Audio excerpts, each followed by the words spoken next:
Magandang umaga mga karton. Magandang umaga mga karton all over the world. At narito na nga ang update natin kay Carmel.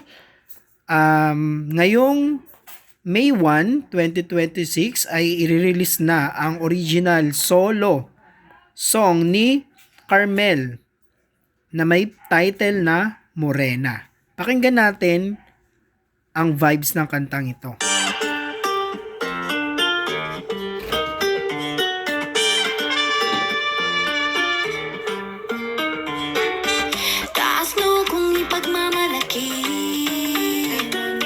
Di kakahiyan ako'y kayumanggi with the beauty of a Filipina and the fire of a Bicolana. So yan na nga, narinig din nyo, no?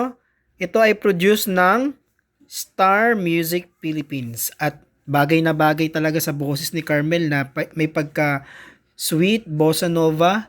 Bagay na bagay talaga sa kanya. We can't wait na ma-release na ito dahil siguradong magiging trending ito. And at the same time, iba ito sa mga nakasanayan nating mga kanta. Diba? So, abangan natin to sa May 1, 2026.